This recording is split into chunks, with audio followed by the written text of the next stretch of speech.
Welcome back to our Devlog series of Scorched Coin, a resource and space management tower defense where you play as pirate dragons digging up buried treasure. Continuing from March, we worked towards finishing our second prototype. Our next focus was to improve the belt system, implementing a new tunneling mechanic so you can funnel items underneath your walls and behind cover. Naturally, the next thing to do was to make the belts affect the enemies, slowing or speeding them up based on the direction.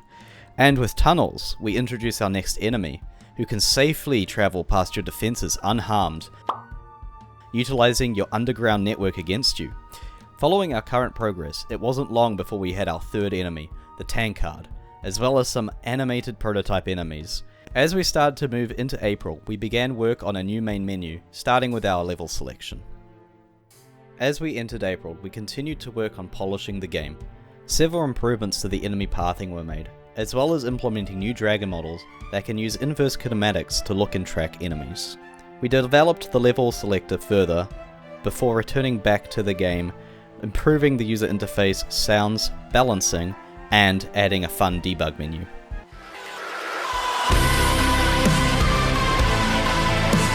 As May washed over us, we continued to improve the game, implementing wave skipping, finishing a rough prototype of the new main menu, which would allow you to explore a cave while interacting with diegetic menus through a camera on rails system.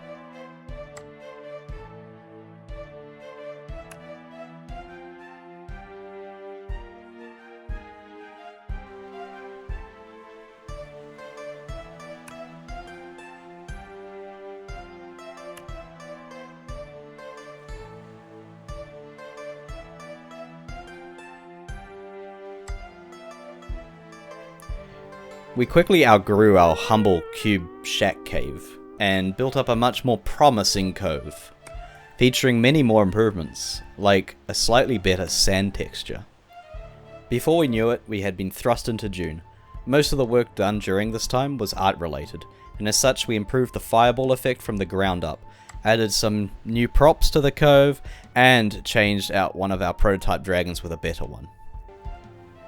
Make sure to subscribe and join our Discord to follow our progress to bring Scorched Coin to life, as well as access to behind the scenes content.